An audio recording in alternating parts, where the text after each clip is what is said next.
attention to our second series of the day now, where Invictus Gaming have a derby on their hands. The Vitality boys going up against the supposed first team.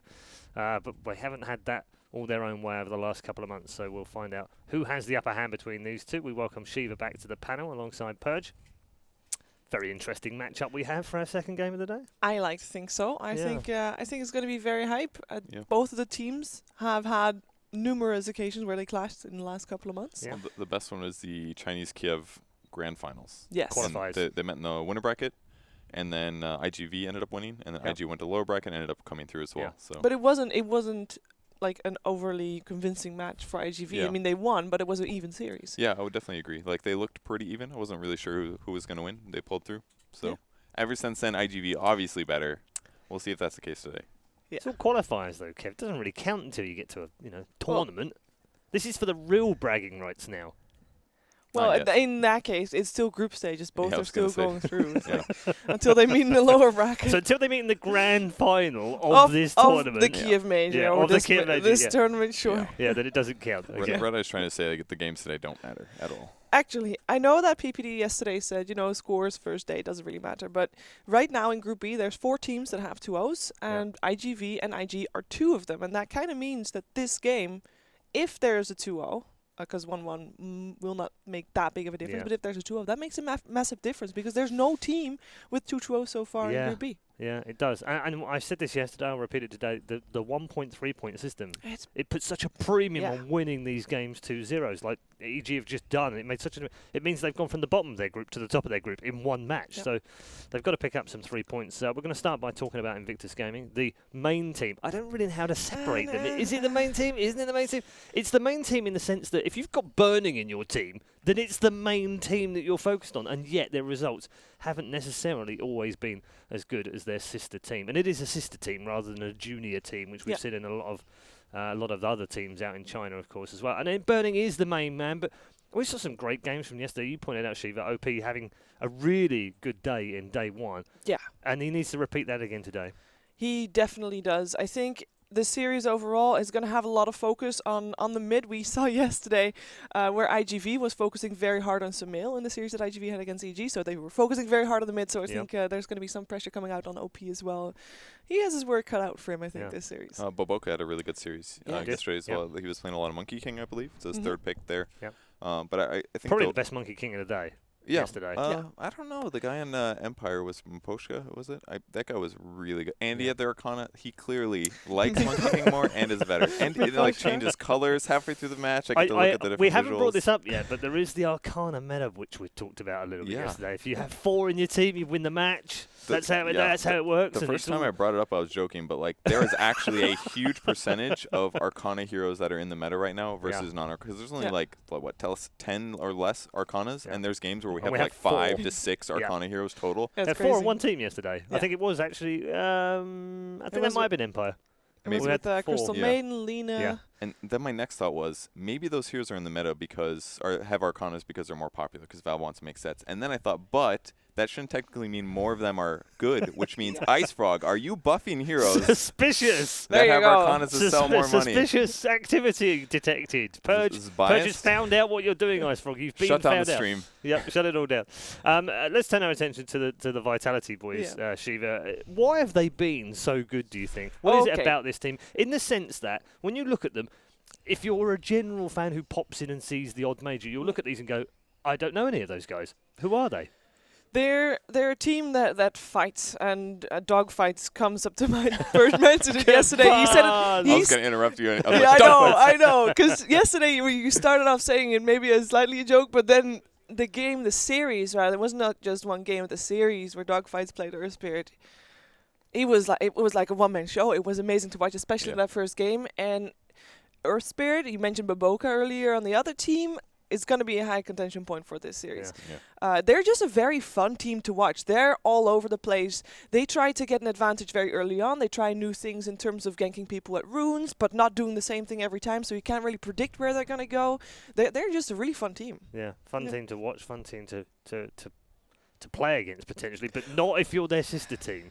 So I asked because they'll know each other really well, right? So apparently they live in the same building, They do, but not necessarily like they don't have the same office, they don't have the same practice rooms, but they do practice a lot together. And you mentioned earlier you saw them sitting down in the lounge, and they swamped us in there. There was 3 of us. It was me, you, and Owen watching the game, and suddenly we look around, and we're like, oh wow, where did all these Invictus Gaming players come? But they watched the games together. All the players, all the team, the management, the coach, everything was there. There was like 15 people behind us. Yeah. And they were literally intermingled. They weren't sat as a team of 5. They were all intermingled across the room. So, very, very tight-knit set of players. Yeah, and they can discuss strategies. I mean, we talked a little bit about it yesterday, but that's a huge advantage. Basically having 5 coaches from another team coming into to talk about Dota. And talk about how the meta is developing in the new patch and how your experiences versus other teams will be. And like every game you play and lose, you're going to think about what the solutions are. You can bring that knowledge to the other team, share everything fully freely. You might as well because you're same org, your buddies. But what happens when you play each other? Because that's what we've got now. So have they this morning? They got up and they had breakfast separately. Coaches went about their I would imagine diligence so. This morning very separately. Kept everything completely separate. Haven't spoken about anything else in terms of games or meta or types or heroes or anything else. Literally 2 teams who were completely segregated this morning. And then once the game finishes, they just go all back together again in the player lounge. I think that when you play a team and you play the same team a lot, there's maybe like a slight separate meta that develops within the matchup. Within their own games, yeah. I would imagine that there's a possibility of that. The thing I'm curious about is, are they going to pick and do the things that they think is best for the strategies? Or are they going to say, like, okay, we're going to save these like 2 strats that we both know about. We'll play standard things for what everybody expects and just see who wins. That could be as well. They could say they save strats. But I more like think like there's obviously a little bit of a rivalry. All of these 10 players are very competitive. You want to be the better team over your sister team. Absolutely. You said you don't know really which is the main team, which is the #1 team, and Monkey King first pick like that. But this is the fight over who is the #1 team, and you can't just win one game or win one series. That's not enough at the moment because they have just very spread results. But starting to win consistently, time and time again, that's how you determine who is the #1 team of the IG squads. So I think that's what the fight's for here. So they wanna win. Maybe pulling out some funky stuff, but so far, Monkey King picked up not very funky in terms of it's kind of expected from Aboka as you mentioned earlier, but still.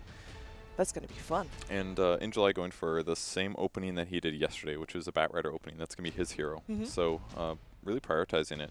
It is a response to Monkey King. I think it was a similar situation when they played yesterday. I think when they were against Empire, maybe. Very similar. It felt okay. Definitely felt all right, but maybe not amazing. And another super Crystal main. We've seen him being very good on the positioning, and even more important when there's a Monkey King in the game, having all that vision around. Yeah, as Purge mentioned, it is the Arcana meta. So far, there's only 2 so far. Well, it's 2 out of 3 to start with. That was the point. Hey, it used to be 1 out of 1 actually. Believe it or not. It's true. That's a lot. We've dropped down from 100%. Yeah. The Baton pickup. Yeah, the Baton. We saw it a little bit yesterday, and it seems to come out quite early as well. What have you made of it so far, Kevin? It's pretty efficient in the off lane. You kind of just go there, and it's very difficult to get zoned. Oh, with that said, the Empire did amazing against it just by picking Disruptor. The rotations they did were perfect. It's on paper very good against Bat Rider as well because you should be able to shield off the lasso, but the range is low enough, and you're usually a core. So I wouldn't necessarily put a lot of evidence into that. Yeah. Do you think Vitality would the sort of team that would put a Disruptor out though? It's a very CIS-based hero, isn't it? So I've seen a lot in that region. And it would be a superhero, I would imagine. Super was playing CM earlier, so yeah, exactly. So but I think that Disruptor for dogfights, I feel like he needs a hero that does more than Disruptor does. Okay. Yeah. I mean, Earth Spirit is still in the pool if he wants to go for that. No. But just like Baboka, he wants to have a hero that can move around the map, that can be aggressive, and I think that they need a hero like that because I think with the Monkey King, that tempo in the early game is going to be very high. He needs something that can keep up. Yeah, I would definitely agree. Gotta have something that can match it. And maybe match a Baton in lane or sap some of his experience if he jungles. There's a lot of ways it could go. I think maybe the most important hero to ban this game is always going to be Lifestealer against Burning. I personally think he's one of the best Lifestealers right now. He's like amazing at the hero. Changes it up a lot. So I'm happy that got banned. Yeah, he was super difficult to kill yesterday. It seemed like they were saying, well, okay, we'll just stay alive, and that allows us to play around him. And they took the bait. It worked out. And he got, rightfully, I believe, the MVP that game as well. Yeah. Where he played the Life Stealer. So we got a Vengeful Spirit removed from the pool. Another movement hero. Anti-Bat Rider, basically. Anti-Bat Rider, yeah. Break the swapping lassos. hero. So basically, both teams open up with. I would say IG's draft is a little bit more unknown. You don't really know what it's doing in particular, other than the Bat Rider offlane. Whereas Monkey King Abaddon is maybe a little bit more straightforward. Roaming, obviously, strong offlane, hard to kill, consistent farming. But I guess both drafts really just don't have a lot of solidness to them just yet. Saw a lot of Lilina in the qualifiers, particularly in the Chinese qualifiers as well. We did, yeah. It's an Arcana here. Yeah. So True. you're going to see it banned. that's what we're at right That's why now. the jug's gone as well. Yep. With the Earth Spirit ban as well, that is to be expected. Leaves Ricky in the pool, but do you want a Ricky in a game where you have, well, first of all, where you have a Weaver on the same team, Yeah. but against Monkey King? I think the minus, like the stacking of invisibility is not that big of a deal because pro players usually do such a good job of having what they need. But I think they need something that can match the roam of Monkey King because that hero can get so much done. So whether it's maybe like a dual support that can come with Crystal Mania really well and make both of the heroes better, really, would be one good option, or something that can roam equivalently, like a Bounty Hunter. But we don't really want to do Bounty Hunter against Abaddon as well because he can easily remove track. Yeah. They need something that can match it, I think. Maybe something like Ogre. Maybe it's time for Ogre for this game. We have not seen a lot of Ogre this tournament altogether. Yeah, 1 or 2, I think. Yeah, but not as much as we used to. No, I only vaguely remember one match yesterday. Yeah, that we had on the mainstream. It was pretty effective. It was against Monkey King, actually. It was, yeah. And I remember parts where the Ogre was effective. I don't remember if they won that game or not. But I feel like it'd work okay, especially with Weaver, with Bat Rider. There's some good benefits out of it. It's kind of bad against Abaddon as well, though, because you can Aphotic Shield Ignite, so it kind of limits your damage when you have to go more Fire Blast. So dealing with an Abaddon, you mentioned Disruptor already. Does it mean that you want to just go for silences more than you want to go for stuns? No, it's not so much the silence. It's really the glimpse. Like, so even if Abaddon's 6 and you gank him, you just Kinetic Field, you attack him a bunch of times, you trigger his ulti, and then you just glimpse him back. And by the time that's done, his ulti's finished as well. Is kind of how they punished it heavily. And they did obviously do some Kinetic Field ulti stuff, but it was really you need like your first couple levels, then you can get stuff done. So if Dogfights does end up going down that route, he would just need to play a little bit in the safe lane before he starts roaming. Right, we got a Sand King, and with the Bat Rider already in the pool there as well. Probably support. Probably. It's a hard stun to basically cover some of their lackings. So I think it's a decent pick here. Any stun against Monkey King is fantastic as well. Usually with things like slows, it's not always the best because he's still attacking and getting his Jengu Mastery leveled up. Whereas Burrow Strike into like Frostbite or Novas sounds a little bit more effective. Happy to see the Ember come out. Yeah, he kind of died off, which I'm happy about because he was in the meta for a good... Very long time. It's only been 3 months since he got Talent Trees, or 4 months now, but it's felt a lot longer than that to me. Ember Spirit's been the hero. He's good against Weaver though. The root obviously to keep him from going invis, keep vision on him. But I think IG has good solutions as well between Frostbite, Bat Rider Lasso, Sand King Burrow Strike, and Weaver physical damage. Ember has issues with that, with low armor. So I think it's a good pick, but I think it's but I would say the drafts are looking pretty even to me right now. Rubik's good against Weaver as well. Steal Sakuchi, steal CM ability, steal Burrow Strike. I think both teams have really good things going for them. It's an even draft. And would you put OP on the Ember Spirit then? Put him mid? Yeah, absolutely. You really don't want to put Ember in the safe lane very often. It's just not very worthwhile, especially against like a Bat Rider. So that leaves Burning's hero open for IG, and there's already a Spectre banned. What type of core? What are they lacking? Because Ember Spirit, correct me if I'm wrong, but that's still mostly magical damage, at least at the start. So you want a heavy physical damage core to come out? IG's definitely missing damage is the thing to look at, especially the way Monkey Kings are building with maxing his first skill, Boundless Strike or something like that.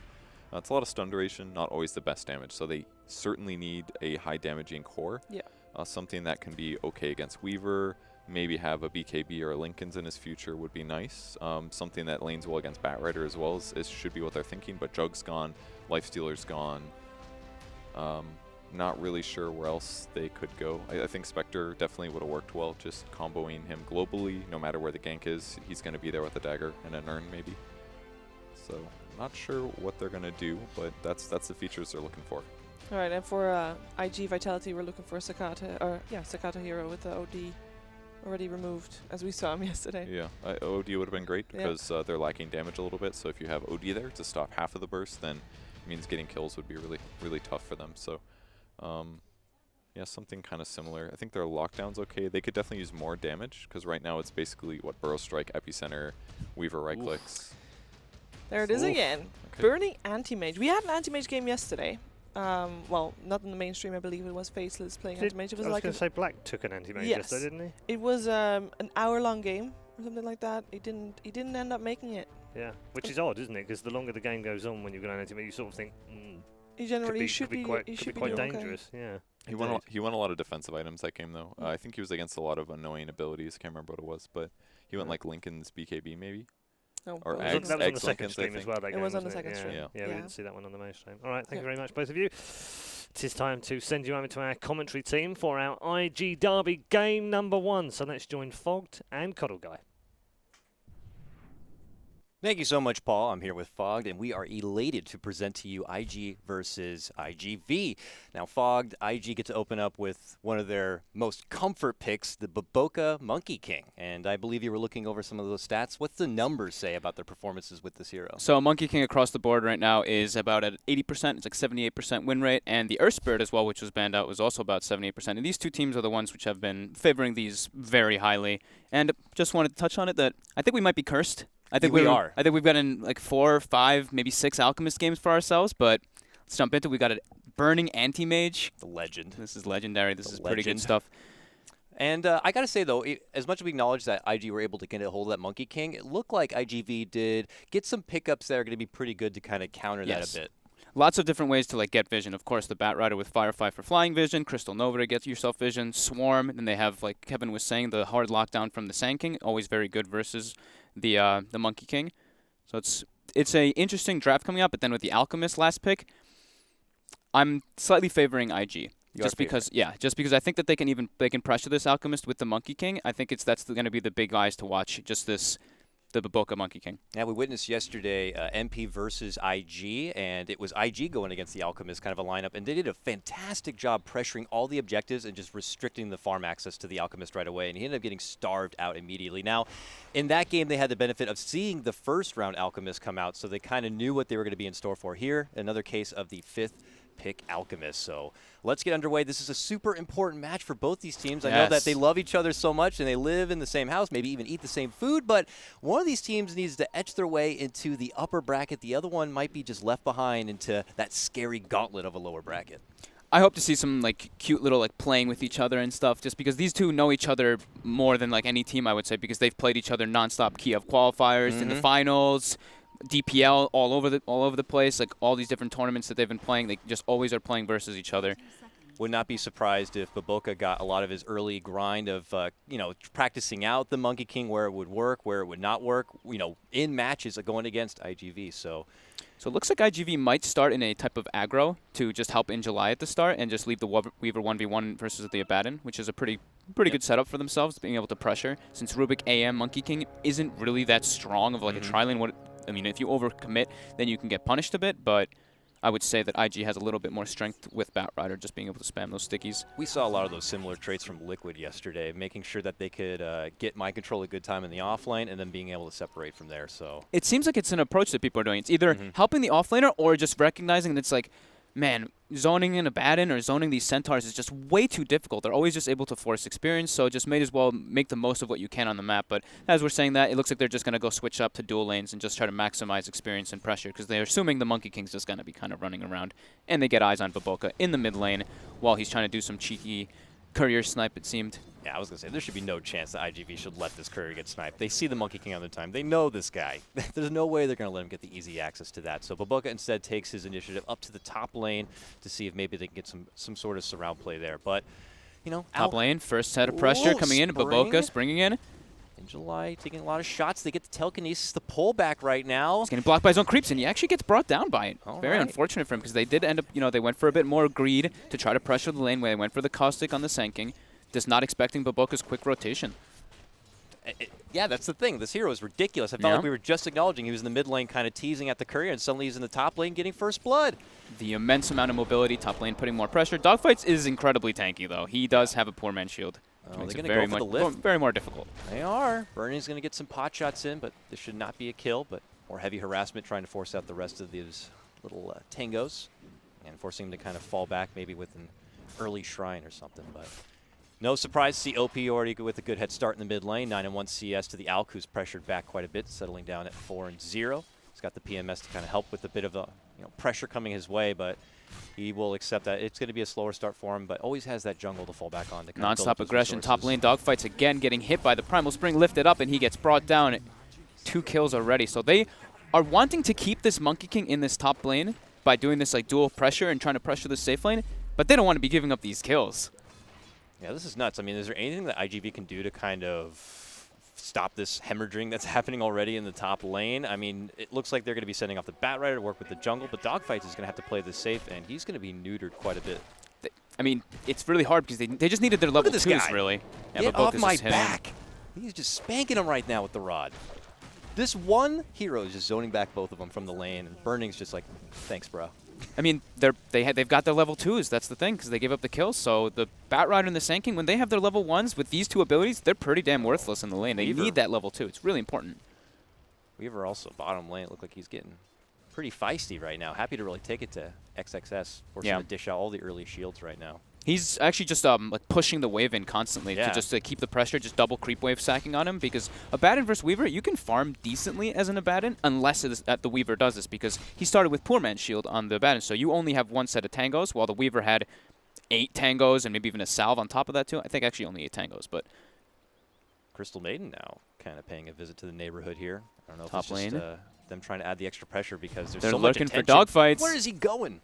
Deep into the territory here, trying to juke his way through the trees, but the monkey is on the prowl here, able to jump right in, springs on forward, able to burrow strike a little bit, but yeah, man, the onslaught continues, and IG now up 3-0.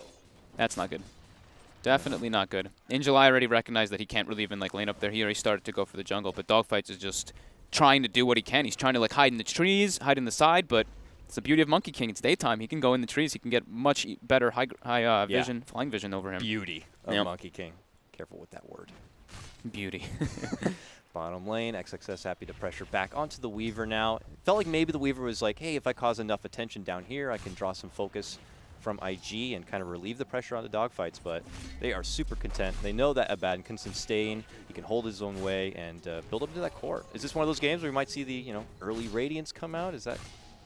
we know this is about to be a big Western pickup, and the Chinese are kind of putting it into their own lineups, but do you think they're going to keep a cookie cutter? I don't think they're good. I don't think he's going to be able to get too early of a Radiance, but just because he's getting pressured a little bit in the lane, but we'll see which ones he wants to go for. He doesn't really need to be that kind of carry driving force when he has an Ember and an Empty Mage on his team. I think he might actually act more of just being like the, maybe Vlad's, Guardian Greaves, these type of build-ups. That makes a lot more sense, actually, when you consider already the late-game firepower that IG do have on their side here. But tremendous pressure here for IGV to try to see how they can get a couple levels under their belt and then maybe make some action happen across the map to, get some momentum back their way. But I love this. Baboka's just like, thanks for the experience, bro. Just hiding in the tree line, sapping everything from the Sanking while he's jungling. Yeah, I mean, we acknowledged it lightly earlier. They have the tools to kind of be able to scout out the Monkey King, but they still need the levels. They still need to kind of get those things, the Nova, the being able to go into Fireflight. Maybe you could break them down from there, but they have a grind ahead of them to be able to get to that kind of a point. Yeah, the one nice thing is that IGV they're trying to maximize, They're not really trying to do this like tri-lane, which IG did have for a while. They had that tri-lane, which was getting kills. Okay. But IGV was, bottom lane, as I'm saying that, XXS put some pressure on. He should drop quite easily here. Oh, yeah. They are burning this boy up. Frostbite should help secure this one.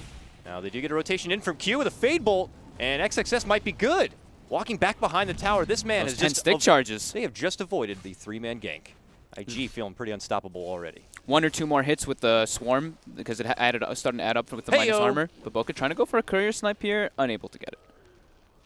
Cheeky little guy. But yeah, IGV is what they've been doing is they're kind of trying to like maximize their experiences at least. So when you look at like the gold and the experience graph, they're actually a bit in the lead just because Alchemist, of course, for the gold factor, but then the CM has kind of just been jungling, doing his own thing. Batrider resort to the jungle, Sanking kind of same thing. So they're just trying to get as much efficiency as possible on the map. Yeah, IG are doing great at being frisky, creating aggression across the map, but you know, eventually you do have to stop all that mobility and kind of focus on yourself and get some levels in XP. I mean, Monkey King looked like he was still level 2 at 6 minutes in, so he made that early game impact, but he's going to have to get some more levels under his belt soon enough. As you see, like super level 4 and seems to be a little bit of lag coming in, I believe. I was getting some on mine, yeah, so I think they were getting it as well. Just Ka. Just Ka. Okay. Well, yeah, as you mentioned, though, the Alchemist is able to kind of grind his way forward. It looks like the Armlet is underway here, but we've been seeing that interesting trend lately from some of these Alchemists. And I think Envy, I don't know if we give Envy the credit for pioneering it, but these phase boots pickups have been really coming into play. It doesn't look like he's going to be going phase boots in this particular case, but what do you think about that? Is that going to be a new trendsetter? I'm not too sure. We saw it happen now, I think, in 2 games or 3 games at least. 2 obviously from Envy, and then 1 in the last series from SCCC. I'm not too sure. It's just maybe players are just trying to maximize in the jungle when they feel like they're probably getting pressure too hard in the mid lane. Who knows? Personally, I think it can work fine, but then you're kind of, you know, even Envy, he had the phase boots, and then he bought the boots of travel as like a 3rd item too, so it's like, is it really that value? Who knows? It totally reminds me of back when like AM was really back in the prime and everyone had their own different takes on the farming. Some would even consider pushing for like the early attack speed to kind of build in the extra bit of farm. Yeah, CTY would go for the Hyperstone instead of building up for that for the feels like that a orbs. bit. Like everybody recognizes this hero is certainly in the meta, and they're trying to all optimize his farm as best as possible by trying all these new ideas as far as itemization here. OP he's level 6 now. They've got a Flying Courier, a.k.a. the Monkey King, coming in with the first smoke gank of the game. Dogfights looks like he's going to be the culprit. Boom. Jump in, stun set up, and really no chance at all for the man who likes dogfights. But now they can pressure into this tier 1. Successful gank coming in from IG. And in July is just going to have to watch this one happen. Still feeling like Vitality are not in a good position to really kind of throw down. Need some more level 6s online certainly here. Yeah, the only way they really can defend those towers, or the tier 1s, if they bring everybody, like 3 or 4 heroes, and that's what they're starting to do already. Burrow on the Burning? No, he makes the blink out. Q will also create a bit of space by connecting with telekinesis, but that may have put himself into a bit of trouble. But, you know, that's what you got to do as support. Make sure you can get that core safe. And now we're going to be 4-1. Okay, so Baboka actually, or one of the supports on the side of IG actually warded the hard camp on the side of IG Vitality, so Sakata is missing 1 big camp of farming. And they actually were warding around to check for it and didn't find it, so. That's a big win for IG. Sakata tries to go back into his jungle rhythm, and as you mentioned, will be missing out on one of those accessive camps. But there, he will get it. 127. Grievous Green. But Baboka, right on the other side, will blocks another one. He blocked it. Yeah, he blocked another one and denies the bounty rune. See what you did there. Bottom lane. Baden gets his ult forced, so he has to play a little bit more defensively. Yep. You know. And Paparazzi gets to open back up in the lane a bit, so he could be kind of a sleeper in this game. He's been residing in this bottom lane for quite a while and could quickly creep up into a bit of relevance here. Yeah, it looks like he's going to be going for like early fighting build. He's bringing out, I guess, like treads nice and early on. He even picks up a bottle from the side shop there, so he wants to get involved. I know we saw him go for like a... In one of the previous series that he was playing with, he actually went for a BKB rush, and I wasn't too crazy about it, but it ended up being pretty decent. Doesn't seem like this could be one of those kind of games. So if you're not valuing going with BKB, do you just go with the good old Lincoln Sphere?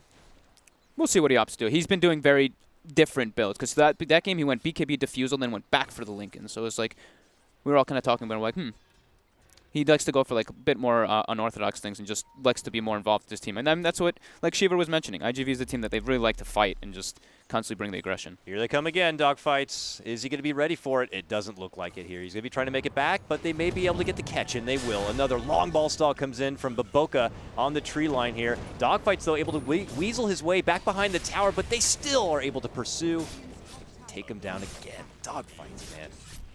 Tough life right now. IG pull ahead 5-1, and look bottom to finish lane, up tier Vaden might go down here. Okay. Paparazzi, though, looking to get back one himself. Is it going to be enough? No. They will get the finish. He time lapses back for safe measure, and IG will be able to at least get that notch under their belt. Good timing that he picked up the treads there. I'm fairly certain that the Abaddon would have not been able to have been brought down without that bonus attack speed and damage from that TP with the shield.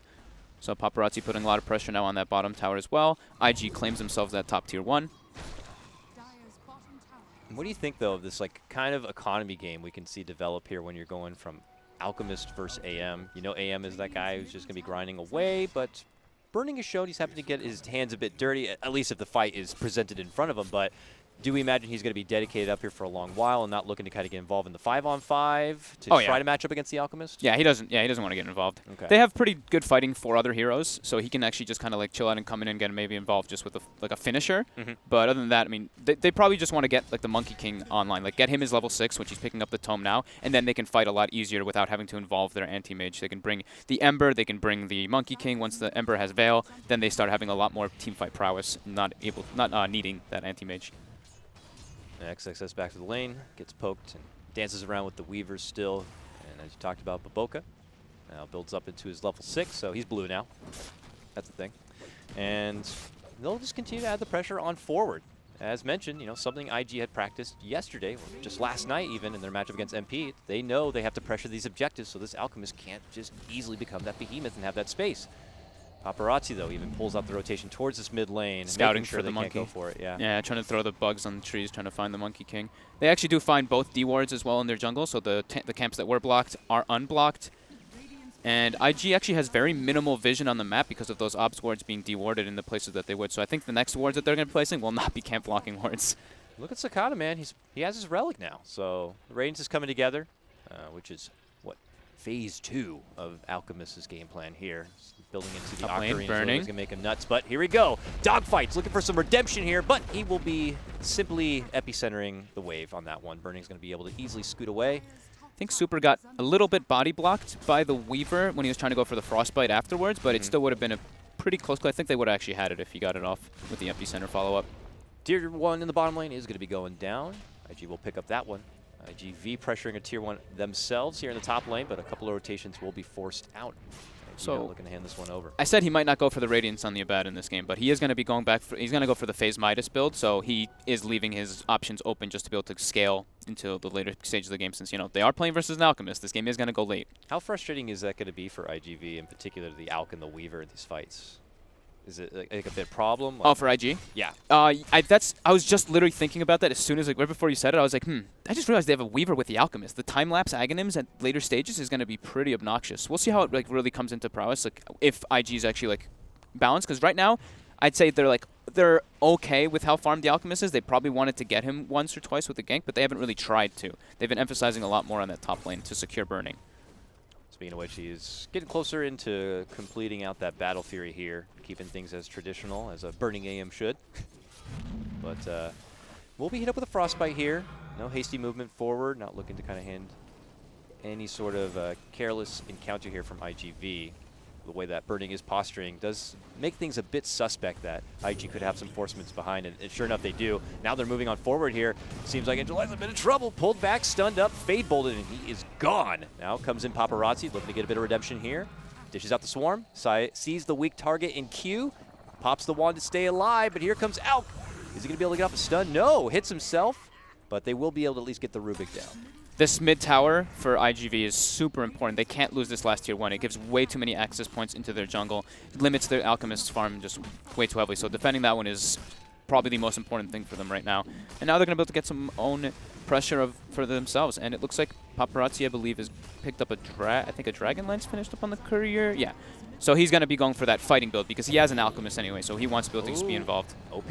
Deep in on the action, gets a chains off, ends up eating the stun, but Baboka has to step in and dish out the Monk ultimate right now, and IGV gonna be forced back. Crystal Main gonna get slapped on down, and now they're looking for a turnaround onto OP here. Angelai takes to the skies, running up over him. Sakata trying to stay alive, but will get burnt on down, but they are gonna be losing their OP Ember Spirit. Now XXZ on the back end of his borrowed time, gets bumped to the low ground here, trying to retreat out and away. They put their focus on the Baboka, and he pops the wand, barely able to survive. He's going to try to hop to a tree to stay out of this one, but they will eventually get him. Baboka gets dropped. That's a 3-kill streak. Going to be going the other way. XXZ could also be a takedown here, making it 4, but he gets the shield off kill. Will end up still getting dropped, but he takes one name with him, and it's going to be a double kill for Dogfights at the back end of that. Only Burning kind of outside of that one, farming it in, but IG will end up losing the 4. Fairly even. Fairly even, though, yeah. They lose the tier 1 mid, though. Alchemist goes down with the highest net worth. You know, give some money back the way of IG, so it does end up being a pretty even split. Yeah, it's like they get the tier 1 mid, but Burning was farming at the same entire time. So IG Vitality maybe got a slight gold advantage, but at the same time, yeah, Burning was farming. Now he has that Battle Fury finished up, and now he starts to become more of a hero. So we take a look at the fight now really quickly. Boca with a great 2-man stun. His ultimate starts dishing out a lot of damage, but they're just looking too tanky. Paparazzi's just sitting there full HP, getting every single auto attack off. And with the Firefly and Sticky Napalm, it's just too much for them to handle in that type of situation in the fight. They lured the fight away from the Monkey King ult, too, if you realize. So they were like, okay, very important that we don't fight inside of that one, even at this point, even if he doesn't have too many items, just because that's their team fight power at this moment. Definitely could have been a lot worse for IG there, but they are so scrappy. You can even see here at the back end of this, just trying to take whatever they can, and pop, they will be able to get even the bat at the end of that one here. Now IG back on the prowl right now. Coming in toward the top lane.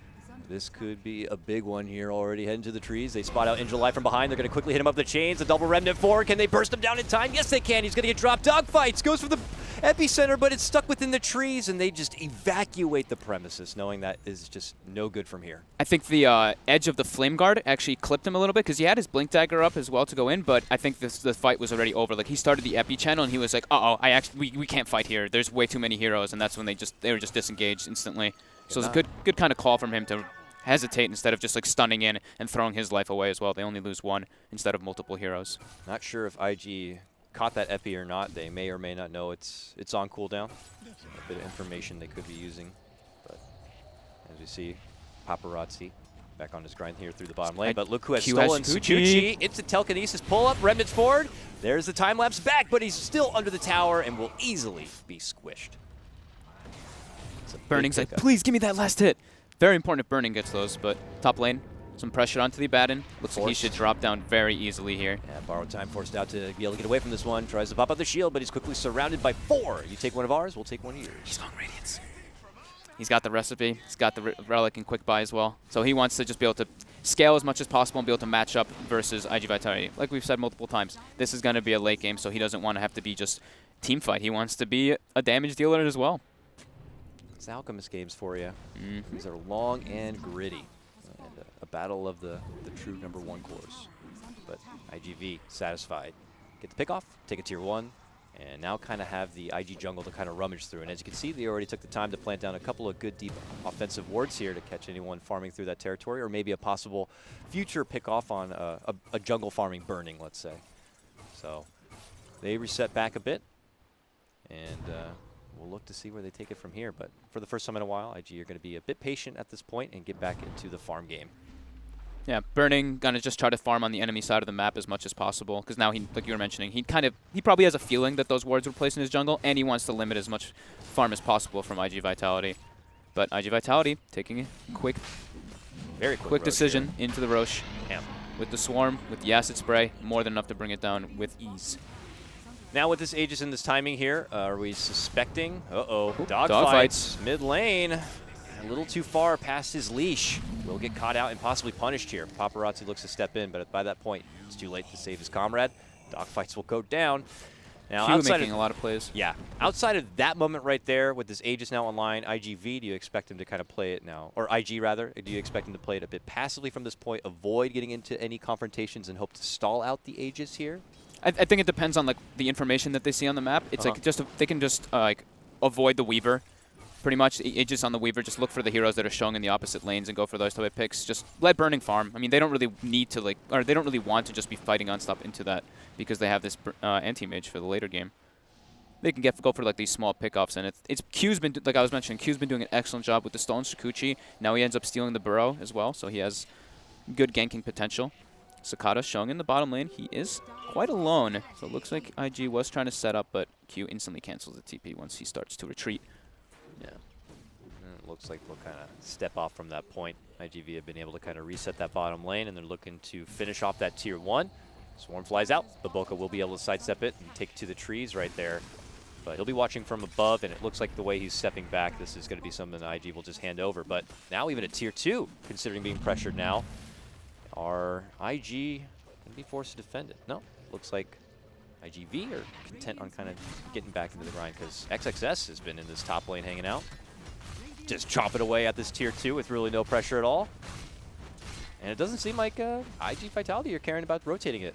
So good way. I've been seeing IG doing a nice job kind of echoing the opposite side of the map, and Dogfights barely able to blink away from potential trouble, but it looks like he ends up putting himself into a telekinesis. But it looks like they are going to decide to pull off once they see Sakata in the neighborhood.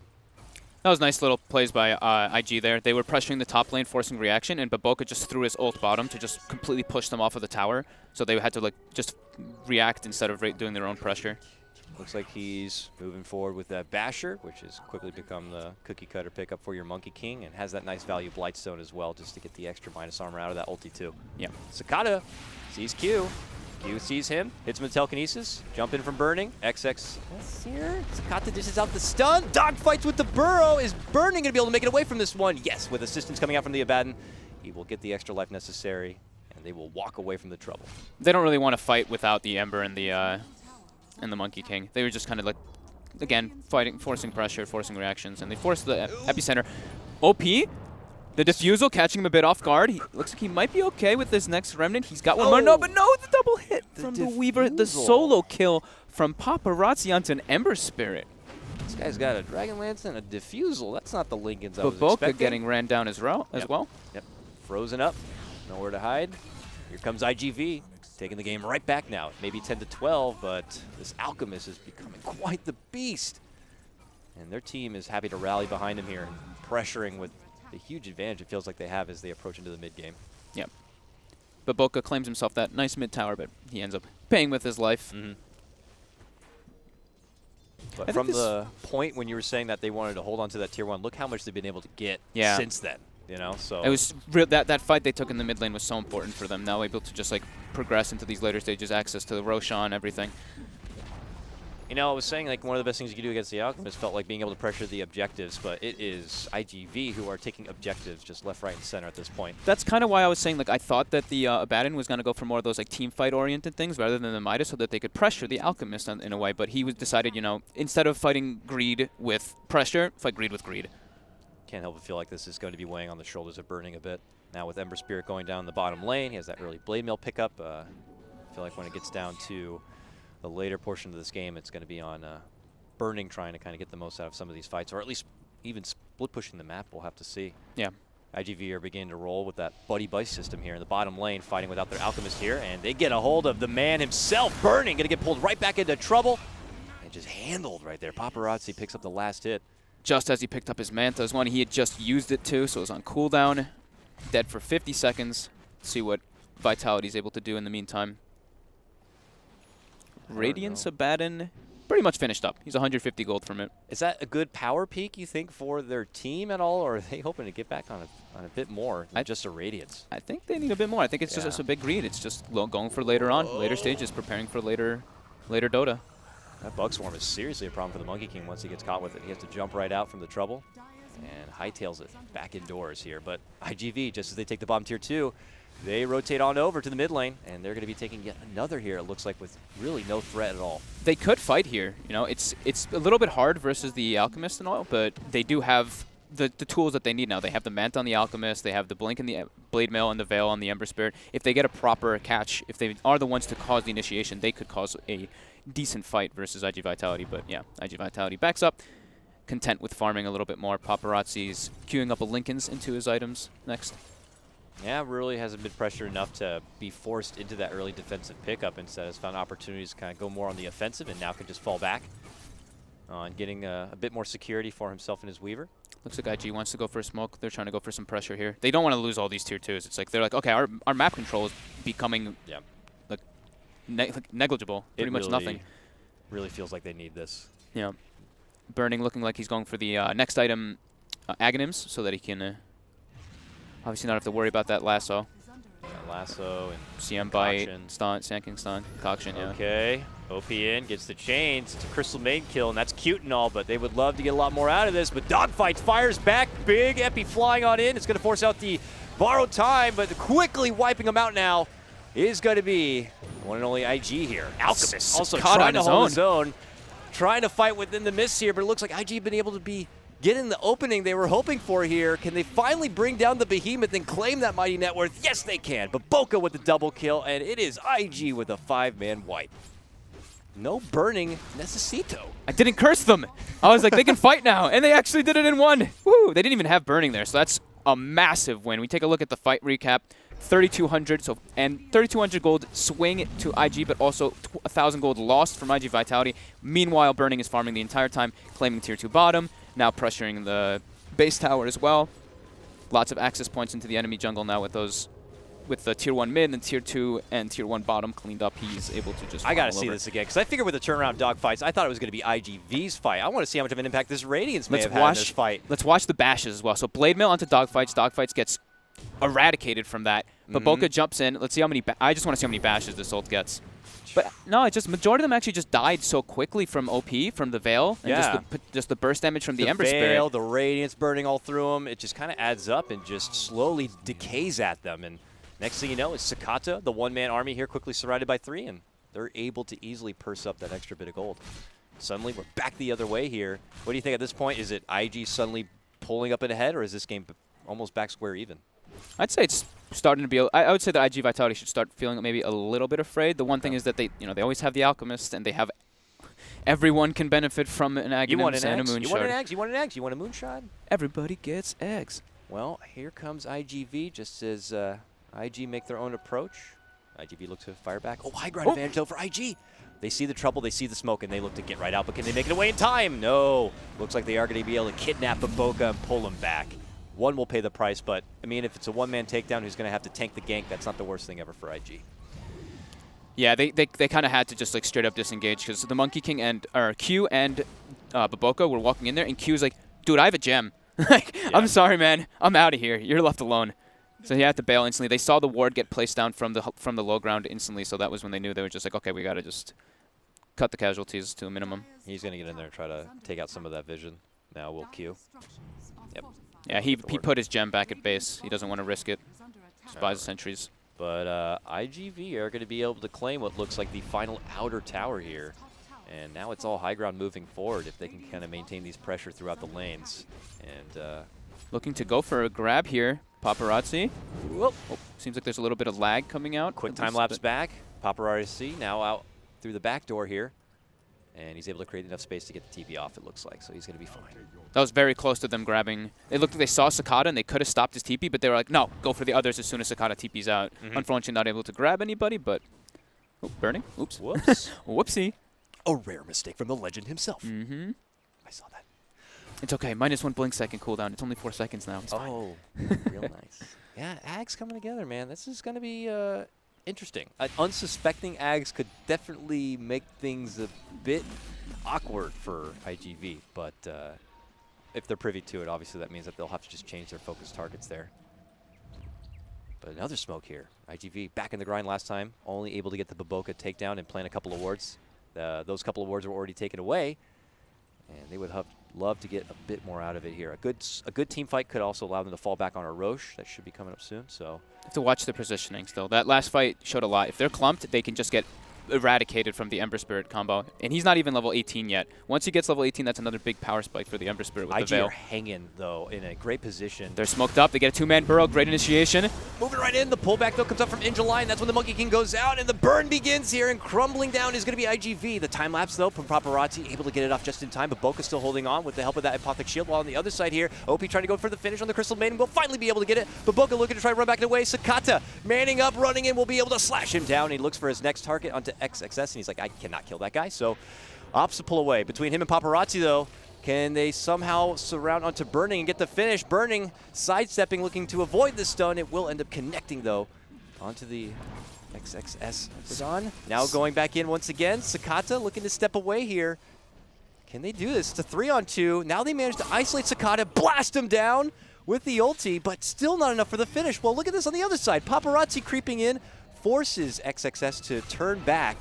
And now they put their focus onto the bug, gets another time lapse off, and is able to wiggle himself away. My God, that's 2 time lapses in that one long-winded engagement.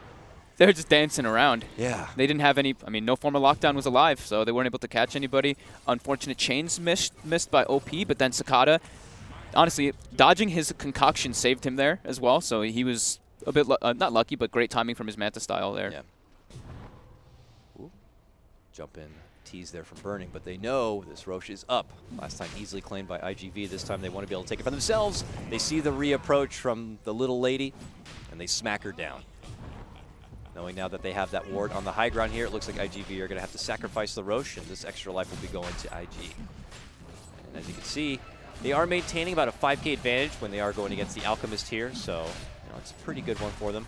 I think they're feeling pretty good. Oh, but here's In July. Early flame break, bump back, but Sakata is creeping himself into action right now to jump in, and In July managed to stag the Aegis to take it away from IG. Ooh, but he will end up getting popped right away. Burning looking to make him pay for it, but not going to be able to get it here. You pop back out, and IGV begin to creep into IG territory. Now dogfights with a good burrow strike connection. Now follows it up with the epicenter, looking to go for the burst. The lasso will help secure it, and OP goes down. Now looking to surround Burning, and it looks like they may be able to get it. The flame break bumps into low ground. He blinks out and away, gets the assistance from XXS, and makes a hasty escape. Now focus onto the Abaddon. They may have to settle for this Borrow big time in 1 second. Oh, man. Sakata shreds him apart like nothing. That was their gem as well that they lose there in that fight too. So they do get the last hit onto the Roshan, but a beautiful steal from In July. Yep. And Burning unable to really just like man up and fight afterwards, just needing to be able to survive. Yeah, Q being brought down so early in the fight, they didn't have that great lockdown from the Rubik. That was actually just a beautiful play by In July. And now it's Sakata sieging away at the tier 3. This could open up new options to go back for the shrines as well, and more money in the pocket, and a buyback now going to be forced out, and the rotation comes in. Will IGV quickly retreat and just take that win? And it looks like they will. There'll be no chase, but now they can shrine. Money, money. Very hectic fights. It's really indicating how important it is for the team that initiates. Yeah, it's tough. Certainly for IG, because the one that offers a little bit of extra lockdown for the mobility of someone like Paparazzi, and even In July and dogfights and stuff, is the Rubik. And if he's taken out early in these fights, it's just them kind of going on a wild goose chase for a lot of the time. IG Vitality just always seems to have a smoke in their arsenal. Again, smoked up, looking for that grab onto Burning. Unable to find him. Quick TP out. Narrowly avoided. IGV feeling pretty good. Get back towards the bottom lane, and it looks like this could be just another parade for them if they want. And it looks like they'll just go for the next shrine. Aghanims will start coming out quite soon. First one's going to be queued up. Oh man, Aghanims Weaver with Alchemist is something pretty terrifying. Pretty gross, really. Yeah. Having that extra life. Just the siege power of it is really like the one I always think about. It's like, okay, Alchemist can literally just walk up nonstop and just pretty much at no fear. Just because of the massive range potential of the Aghanims time lapse from the Weaver. Yeah. In July, still on the prowl. He's invis. He has a gem as well, so he's able to see if they do have any visions in the area. Oh, it looks like they actually got it. Eyes on Burning.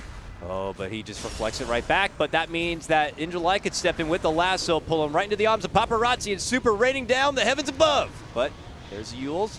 Burning, as he falls back, is he able to blink away? He is, but they quickly catch on to him, and he is going to be dropped here. IGV on the up and up at this point. Time for some pressure. Yep. They might try to just force the buyback from Burning. And they probably will here, it looks like. Yeah. Right back down the mid lane they go. Abaddon already expended his buyback in the last high ground siege. This will be a tough hold for him. Already the acid spray out. Sakata, he's just beelining it. He's like, I'm going for the objective. Just goes right for the racks. Everything in the power of IG to try to hold. There goes the buyback right now. They commit on in. The Baboka ulti trying to force him back. It looks like they may be able to get dogfights. No, pops the wand, able to blast himself out. They will get the bigger target in Sakata. Finishing him off will be Burning, and now they'll get the super pick off too. Nice hold from him. Costs them the buyback, but they get that juicy Sakata target for it. Sakata maybe with a little bit a little bit too ambitious there, Yeah, but that guy, he was pissed. He was like, I got to get this rack, screw everything else, and just threw himself into the base. I'd like to see as soon as Baboka does jump down, though, I'd like to see one of the supports on the side of IG Vitality saving one of their disables, because the wind-up on Monkey King ult does actually take quite a bit of time, and that Monkey King ult was quite prevalent in that last team fight. So I'd really like to see it when he does Primal Spring down, either a Frostbite come out to just slow it down, or a Sand King Stung, a Yule. They do have these different type of options to just mess with the channel time from that. Yeah, I mean, I don't know, even a Hail Mary of a Flame Break to bump him out from his own ulti circle. Something. Glyph going to be forced out now. from IGV. Suddenly back the other way we go. It's IG trying to force out the buyback, but Dogfights makes his move. Epicenter landing right into the mid lane, but they're able to shrug off a lot of the damage and turn it right back onto Dogfights. Can they get the finish there? He's barely able to hold on, gets a glimmer for assistance, and now they put their focus on the Baboka. Running back out, Apothic Shield will help him. That tier 3 is already dropped. 18 more seconds before the Mighty Alchemist shows his ugly mug once again. IG persistent, getting back inside the base, but so many bugs within him. Dogfights, recuperates, goes back in once again. This time, though, not so fortunate to make it out. 6 more seconds. Alchemist will be back. They go back in, looking to go for the racks. It looks like they will be able to shred down the melee racks right here. Good stun and good retreat. They'll make it out. But it looks like Injali has been able to snag one Precious Monkey and pull him back inside the base here. They'll knock him with the stun, and Sakata will spank him down. They got a little bit fortunate there on the side of IG there that Sakata actually, he expended all his gold, so he had no buyback. He had purchased the Aghanims already, so they do claim themselves a Rax because of that. They were probably just trying to force the buyback from the Alchemist, but they're like, oh, okay, he's got no buyback. Yeah, he must be buying sweet toys for his team. Yeah, and Burning, who had to expend his buyback in the last engagement, now has his Abyssal Blade finished up if he wants to purchase it, which I would assume he does. Back the other way, yeah. As it looks like IGV are just going to run right back down that mid lane. Knowing that bit of information, knowing that maybe some of those big ults might be on cooldown a bit, they just want to go right back in and finish what they started. You take one of our racks, we're going to take one of yours. Inside they go, and Sakata begins to go to work. Chomping on it. Can they slow it down? Do they have the ults ready? They know there's no Baboka. They know there's no Monkey King ult to kind of keep him back. And Sakata is going to be able to get the grind here. Oh, Glyph forced out the last moment. Monkey King's back now. They pop the Shrine. They get their resources back. Abyssal finished up from Burning. And this now could be huge. IGV kind of second guessing here. Are they still going to look to go in for it? Yes, they are. Sakata happy to run on forward, looking to go for that finish, and will get it. But will he lose his life for it? Oh, time lapse! As mentioned, able to get the stave. He runs back out and he gets the glimmer at the last possible second. As you can see, though, bottom lane, a tier 3. Going to get picked up here from IG themselves. As soon as he gives him the Aghanims. That was close. I was like, wow, Sakata's being very manly right now, just going in versus the Abyssal Anti-Mage, and I was like, oh, yep. He had some sort of serious revenge for that Rax right there. Every time Beeline in for it, finally will earn it, but still most of the base damage going to be favoring IG at this point. Burning back to the grind of farm, still waiting out, making sure he has that buyback good to go. Very even game so far, though. Yeah. Very back and forth. Yeah. Lines drawn out here. Maybe IGV considering a push through this top lane right now where Paparazzi is kind of initially getting things set up, but nah. Looks like the pull off here. Still a couple of shrines now that IG could take that from, man, IG versus IGV. Who would have thought that would be confusing? But they now have access to those shrines too, so there's some free money on the map for IG at this point. But looks like IGV are going to be drawing the attention towards the southern part here as they draw their line, and they're going to be heading right out through the bottom part of the IG base. Does IG have any smokes on them? Let's see. They don't have any in there. Okay, they have one for Q. They could even go for maybe like a wraparound onto the Weaver and trying to go for that, but it's really difficult when the Weaver has a Linken's. It's hard to get into the back lines when you're playing versus this Alchemist. So I want to see if they maybe try to go for a smoke wraparound.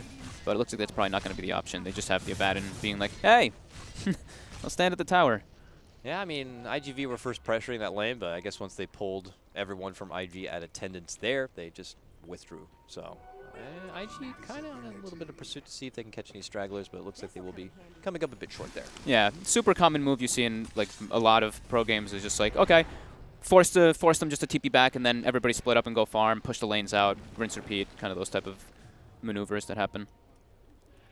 20 to 25 as we get closer to the 40-minute mark. So seeing, of course, the Alchemist holding reign on net worth here as Burning is trying to be able to match up against him. Holding his own. OP went for the 10 armor instead of the 500 Flame Guard absorption. One of the rare games that I've actually seen somebody opt for that on the Ember Spirit. And now he finished up his own Linken Sphere too, so he's got a nice little power peak coming out for himself. And I think their buyback should be coming back online. All right. Yeah. Smoke comes out. Yes, for a wraparound earlier. They're looking to take the fight to Vitality before they can even cross the river. This could catch them by surprise. Can they get the setup? Sakata dancing there. So tantalizing in the mid lane. But they're wrapping all the way around. They are expecting on the high ground. Right by the Agent camp. OP's there first. They pop him with the Veil, but they're already running the way out. And now it's IGV in a bit of an awkward situation on the IG side of the map. Looking back and seeing Vitality coming at them from behind. I like what OP They did go to there. a high ground position. Okay. He blade mails and walks into the Firefly so that he's like, okay, now Injuly cannot blink and try to go for initiation on anybody. I'm completely preventing them from having their initiation tactic. Very smart. Did he pull another Aghanims? He did. So Injuly now has an Aghanims on the Batrider for that double lasso. Awkward here. They look for an opening on OP. The burrow is going to be blocked from the Lincolns there, and he's able to sidestep a bit. They look to turn their focus back, and now they're going to be dropping it out. The Monkey King ult going to be committed here. XXS looking to put his eyes on the dogfights while Sakata waits on the outside to re-engage, avoiding the ult altogether, but they will quickly lose two, including the precious Paparazzi. Burning will claim that one. And IG hold their mid lane. Bash, bash, bash, bash, bash. Got bashed like 2 or 3 times either from the Monkey King ult or by the Anti-Mage, and then Q getting a nice lift up on him as well. Same thing with dogfights. He was just getting wailed on by the monkeys in his burrow, or in his sandstorm. So a nice fight there coming out from IG. Really, what can he do about that? It's just, I mean, you saw Sakata. He's like, I don't want any piece of this right now. I'm going to avoid this altogether. I'm going to avoid the Bash Lord. But for poor Paparazzi, man, gets bumped down. And now it's going to be IG running back their way. See the talent that Burning went for as well? The minus 50-second mana void cooldown.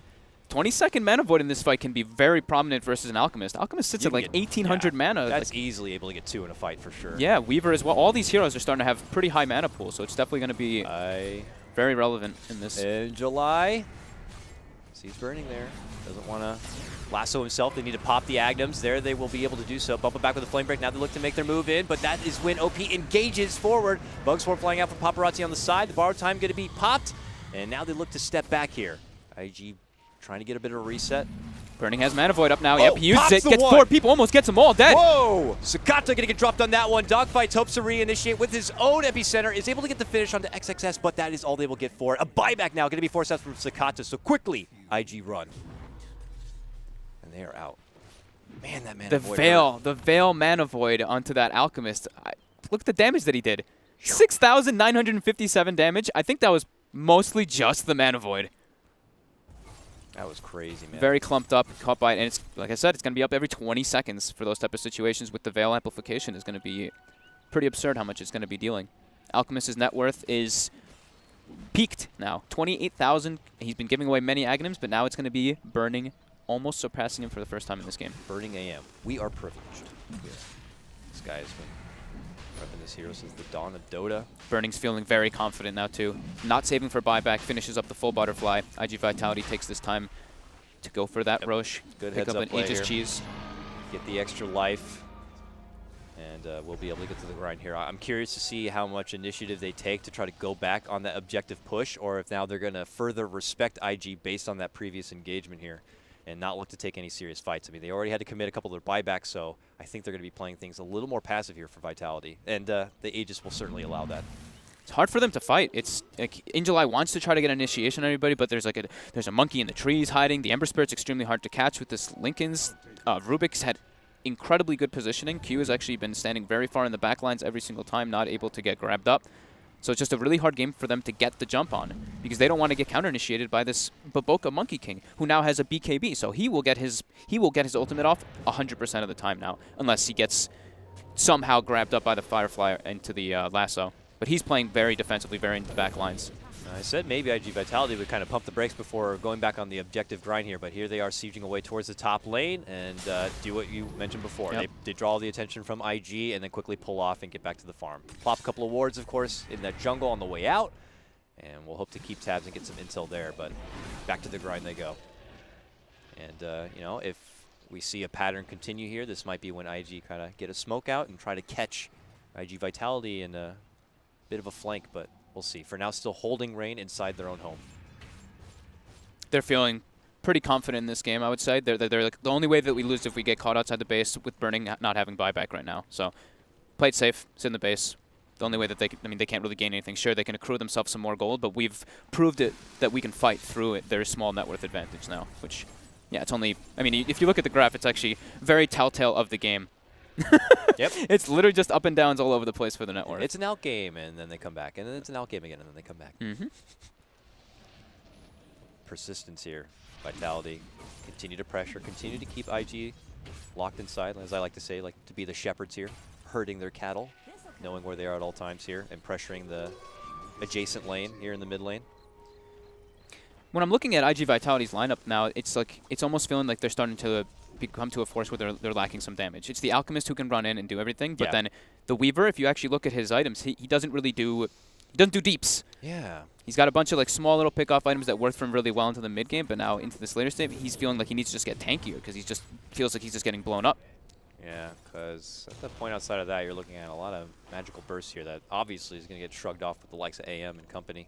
Getting a lot of the level 25s coming out now. The Baden one is, I know we just saw that one pop up, it's a massive one. 500 absorption with such a small cooldown of 5 seconds. It's crazy. But it's pretty absurd, actually. 5.1 seconds. Yeah, you have 3 of them out. If he gets an Octarine later on, you can have 3 guaranteed shields out, 500. That's insane. He has been a great job as the paramedic, if you will, for this game and his team. Yeah. Burning now looks like he's about to have his buyback back online at about 200 gold. Sakata still 2 minutes until his buyback is back, but IG just waiting out the Aegis as long as possible, farming the small amounts of waves that are coming in toward their base. Curious to see the second that maybe the Aegis expires or when IG gets that buyback, if they're going to be the team to kind of go right back to the initiative on pressure that Vitality or not. Do you see what Baboka's doing? He bought a bunch of branches, he placed them in the base, and he's hiding within his own branches. That's actually awesome. I love that. Which is it, fools? That's some innovation right there. I mean, I don't know what you're going to be able to do with that. I mean, like, IGV are going to go over like, what is all these sticks on the ground for? That's really cute. I really like this. Yeah, IG just still corralled in their base. When I saw that, I was just like, "Wait, what? Oh yeah." I lost my I've seen that in the history. Lost my entire train of thought that I was thinking about too when I saw it. IG just kind of have been residing in that same spot for so long right now, but it looks like we'll finally be seeing a bit of a change up here. Looks like time has gone on long enough, and IG maybe will be able to head out the front door. All right, what item changes have we seen now? So now it looks like Sakata swapped out his armlet finally for the Abyssal. We did see that one. Don't know if you mentioned that one. Apologies. No. He got the Basher earlier, but now is completely fished out for the Abyssal Blade. That's a knife. And Paparazzi looked like he was building a Scotty, and then maybe he decided, or his team maybe were like, yeah, we need damage. We need something to pierce through this. Deeps, we need something to pierce through the anti-mage's butterfly. So he's tickling back for a MKB. Still IG. Holding within inside. This time, though, creeping out. The Abaddon leading the way. Burning. Jumps right in. They look to get the focus on the dogfights here, but he's able to get the Yules off. Follow-up play here as OP dashes on in. Repositioning now. IGV looking to double back. Might be able to catch the Paparazzi. Pop him with a Fade Bolt. Now it's Sakata caught within the trees. Are they able to surround him here? It's very frantic as they try to get their focal point here. Sakata looks to turn back. Maybe an opening onto Burning here, but he's able to sidestep it. Gets the pop onto Injuly. Blasts him with the ulti, and now they look to re-engage. Dogfights a little off the mark for the epicenter here. A 1-for-1 trade, looking to go for the finish onto Baboka. Can they get it? Yes, they can. Paparazzi and Sakata. Still dishing out a good chunk of damage when he does have the Swarm on people, though. When that starts to add up with the Diffusal Blade, he actually does quite a lot of damage under the Acid Spray. Since it's just so much minus armor, minus 12 plus the Swarm. Just really starts to add up there. And the Abaddon actually does end up dropping after throwing several shields down. Let's see if they're able to force a buyback here, if IG are just content with defending with 3 heroes. It looks like they are, but Vitality, the way that they took that fight was really nice, though. They forced the fight onto the Abaddon, and Baboka maybe preemptively actually threw his Monkey King ult, and then they peeled the fight instantly away from that Monkey King ult. So it was a very good way that they fought it. But remember, that was with the Aegis, and that was with the cheese. Yeah, if Vitality are able to kind of manipulate the fight, especially if it's going to be outside the base of IG, it's easy for them to kind of sidestep that ult and sidestep all that pressure here. It feels like it's very frantic, but you can see IG kind of swarm away from each other and be able to regroup and take the fight right back to IG. So now they can reset a bit. Okay, Paparazzi doubled back and just finished up the Ayascati after that team fight. I guess he felt like he was actually dealing a good chunk of damage when he did have the Acid Spray and the Swarm. So a little bit more survivability, more chase as well from the slow. I mean, do you think you could still trade out like the Dragon Lance for a damaging item? Or I mean, do you he still has value the Aquila, right? So probably switch out the Aquila. Yeah, yeah. Aquila, of course. And No, that's a ring. You got to keep that. Here, though, Vitality now back through the mid lane here. Trying to see if they can cut off OP. Heading back through the bottom lane. He heads back down now. Blinks into the wave. And now it's a bit awkward. Now he's going to be able to fly on back, but look what they were waiting for him right at his remnant. They'll catch him with the lasso pullback and finish him off. He is out, does have a buyback.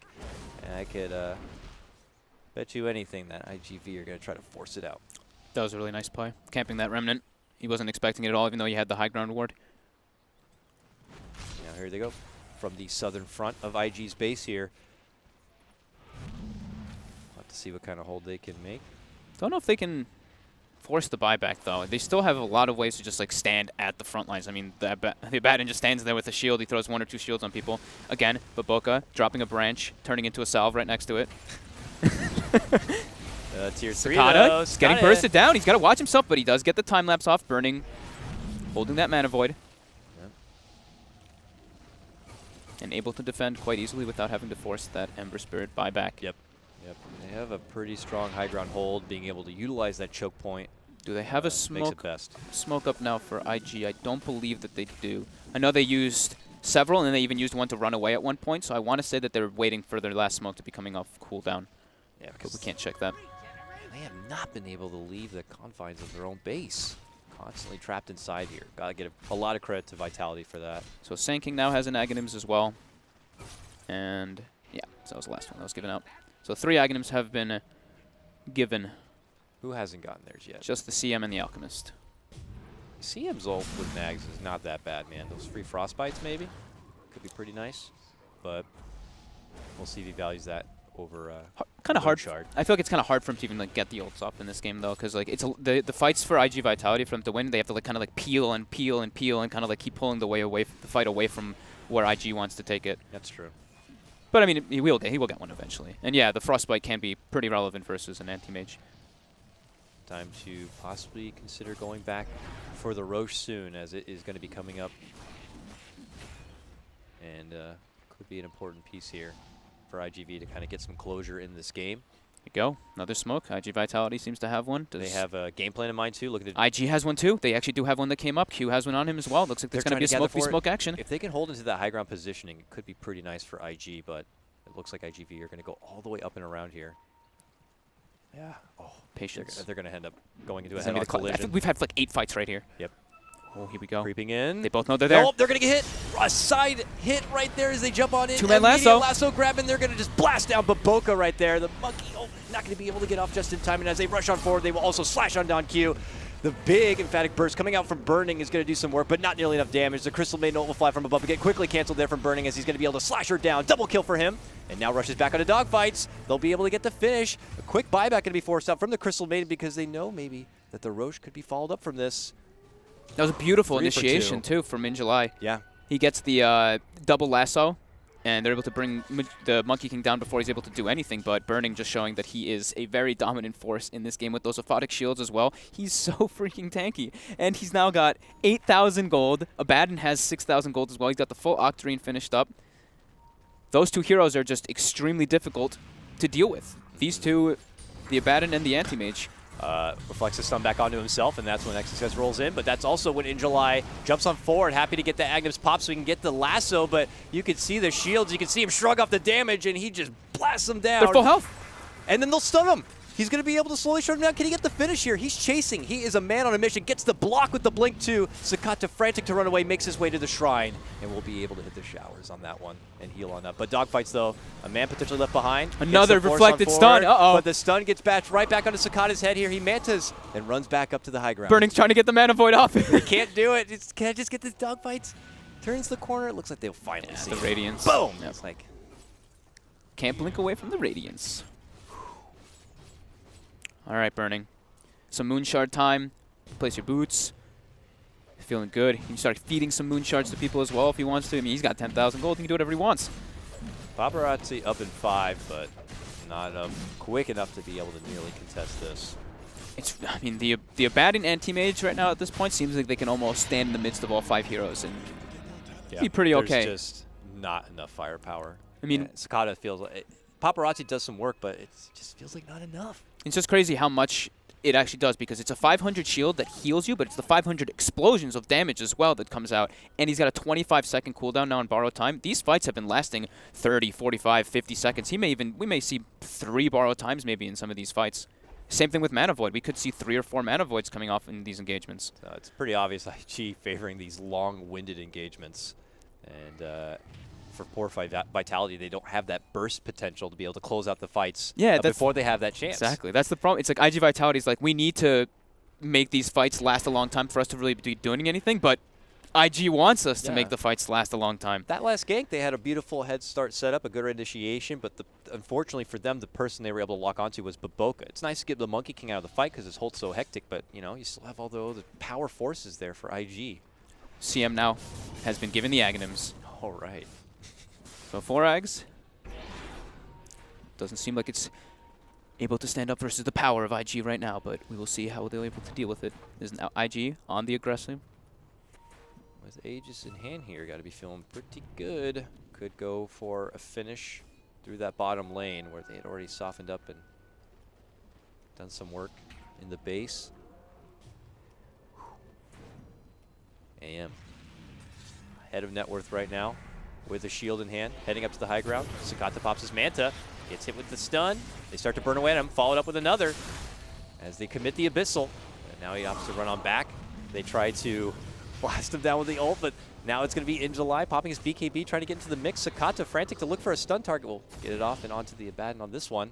Slow siege process here from IG. Keeping things a bit methodical. It's pretty scary, like how early Paparazzi kind of has to be sitting like with his time lapse, because the amount of damage that Mana Void does versus an Alchemist is so immense. It's like 2,000 damage if he gets them all the way down. And then if they do have their Veil, which the Veil is actually put inside the backpack for now from OP because he has Aegis, but with the Veil, like, he has to time lapse him almost from like 3/4 HP at some points. New wave approaches inside the base. Burning tries to go to a bit of work here, but now Baboka dishes out the ulti to try to force him back, but that's when they make the move for Sakata. He tries to hide within the trees.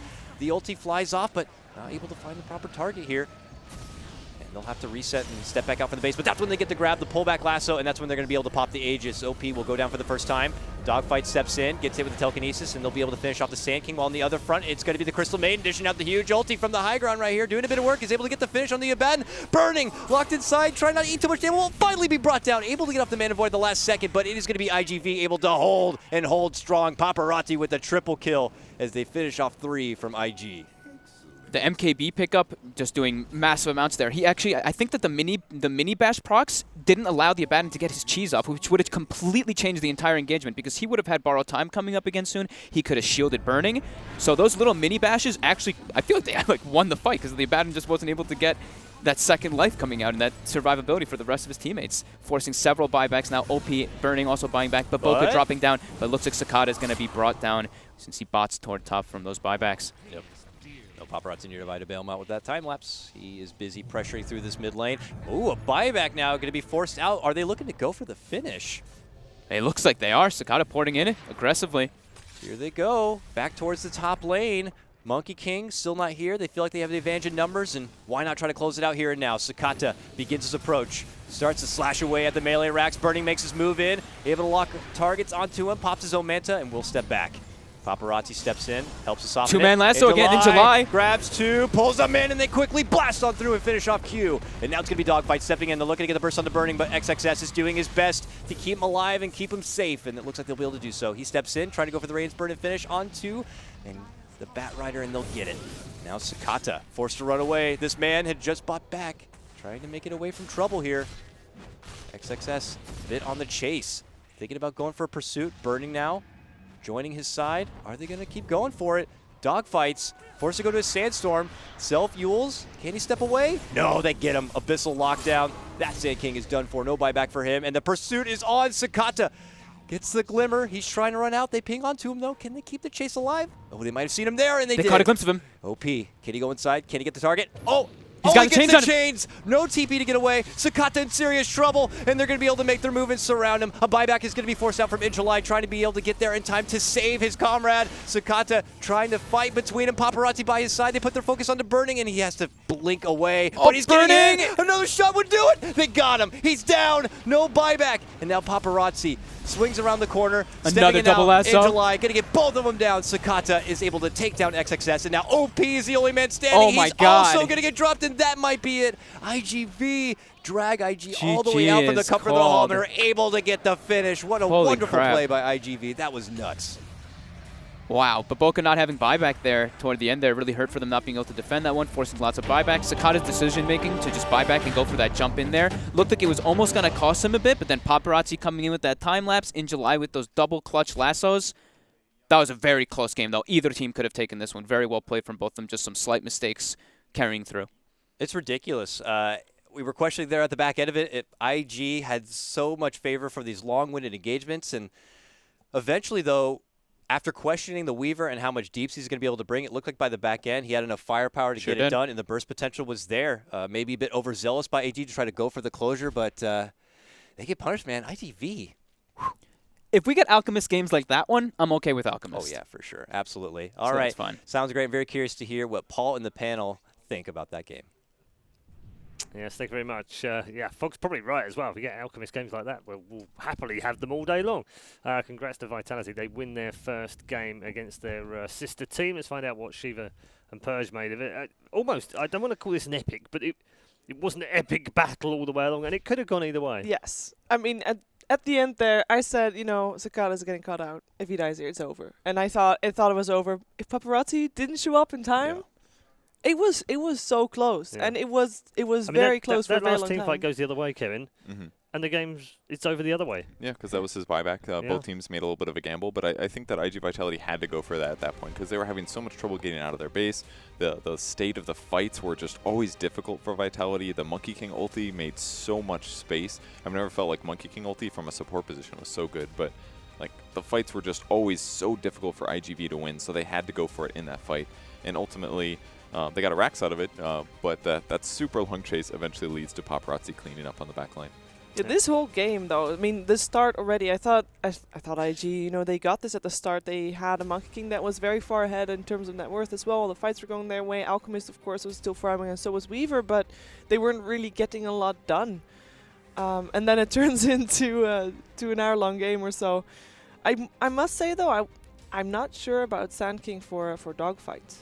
Yeah, he definitely had some struggles. Yeah, the laning stage went rough. Obviously, he died a bunch of times, and maybe it was just a lot of team fight issues. Like I really felt like he needed a Force Staff at 20-30 minutes max. I think he went Yule's first because they needed something that could break the spell shield on Anti-Mage so that they could actually disable him, or at least to like push people out of the Monkey King ultis. Because every fight like this one, it looked so good for IG Vitality, but all of a sudden everybody's just dead.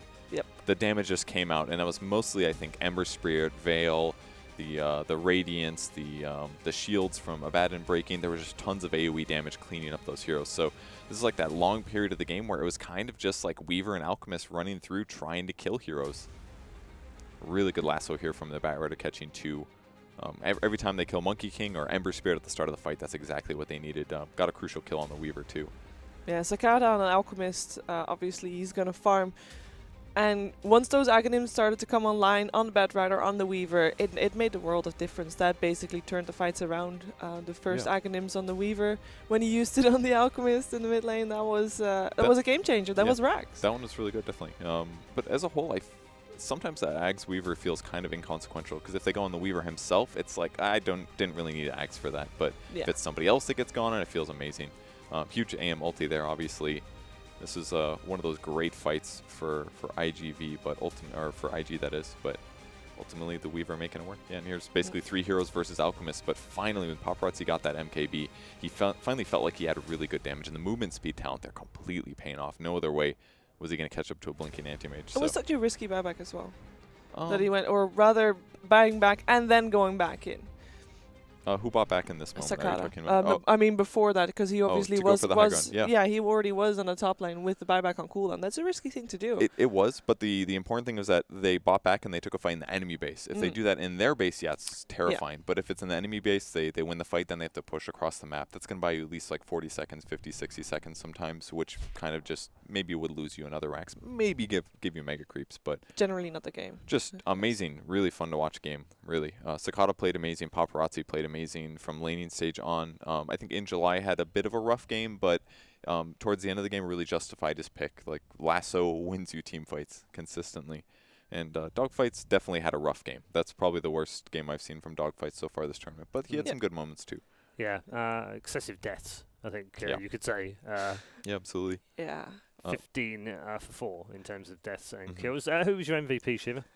It has to be Cicada. Yeah. Yeah. I think Yeah. so. Yeah. There's no doubt about game-winning it. moments as well as a great game overall. Great game.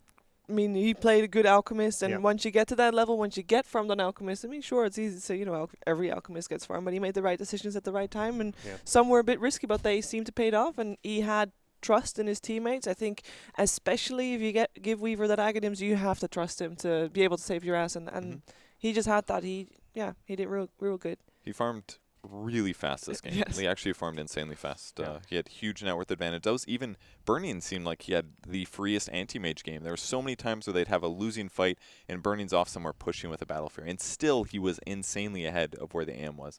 I thought that was really impressive. Cicada continues to impress me in pretty much every game that IGV plays. This guy is up and coming, if not already at the top of Chinese mids. It kind of arrived, really. Yeah. But yeah, putting up good numbers and playing great games. Where do you feel IG will look at the draft and look at the game itself, and what will they take from it and learn for game 2? It's hard. That was. It is, isn't it? Because they didn't really do much wrong game. I don't think so. Across the whole game. I think the Abaddon pick worked out amazing. It really shut down a lot of like the Batrider things, stuff like that. They had the right picks. They just needed their fights to go a little bit better. Maybe I felt underperformance from the Rubik. I felt like he was never really a factor that game. Maybe throw a different hero in there, perhaps. But he was kind of beneficial early, but not that much. Maybe something that's better at ganking early. He was useful a few times, but not that much. Maybe better at going high ground as well, because they had a big advantage around the mid game, and they were knocking on the door of IGV for quite a while. Yeah.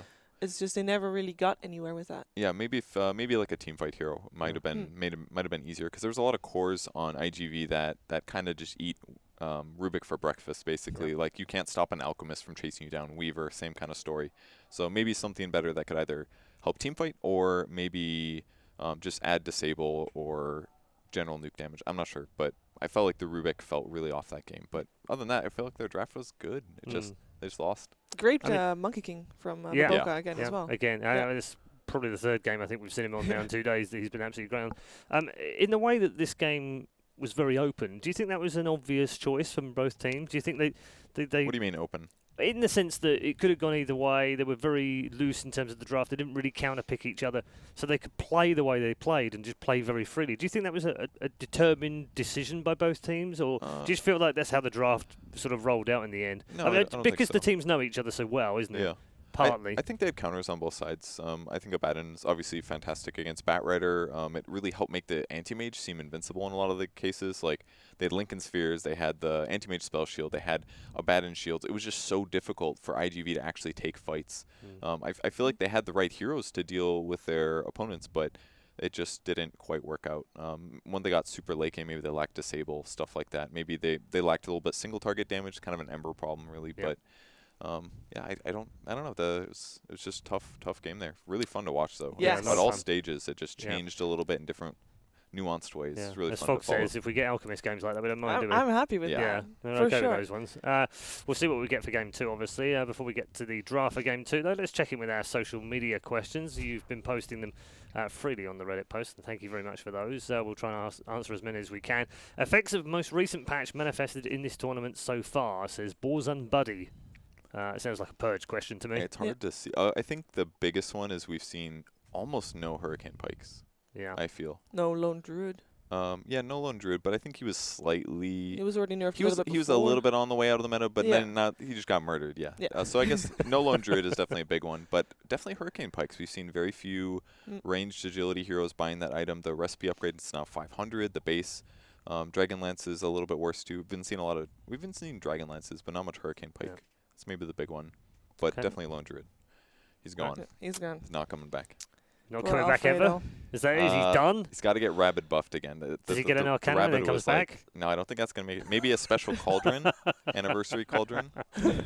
Maybe. Let's take another question from the social media. Do continue to post in the Reddit thread, and we'll try and get to as many of them as we can. Who do you think has sussed the patch out best so far? Says Granite Ice. I guess he means team, Shiva. Yeah. Is it too early still? That's too early to translate tell. sussed for me? Well, who figured it out? Nobody's Okay. figured it out. Everybody is figuring it out, and but that's no one ever figures it out. that's do the they? whole point about Dota. I Mm. mean, sure, the one that wins TI is gonna be the one to figure it out best. Usually. But Usually, usually- but not always. Usually, but Yeah. at the same time, it's the whole figuring out of the patch that makes Dota so interesting to watch, because there's always a next level to, well, this can counter that, but then once you play that, then there's always a next level to I mean, this year we've Usually. had figuring that part out. 4 patches in A couple of months. 3 months, maybe Yeah. 8, 9 weeks, something like that.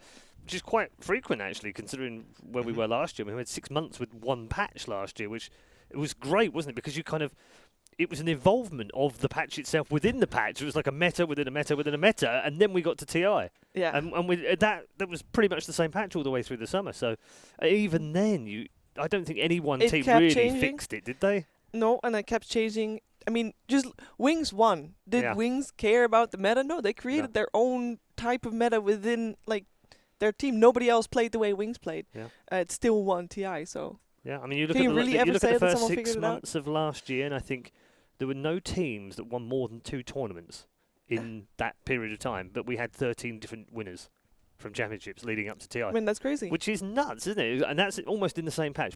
I think there were maybe 2 patches in that time. But that's what we were expecting to see, isn't it? So now we've had 4 patches. No way is anyone figuring this one out.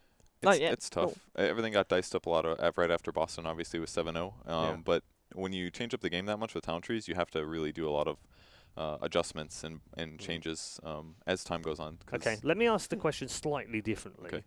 Let me ask you if you think teams have improved as a result of 7 that were perhaps struggling before 7.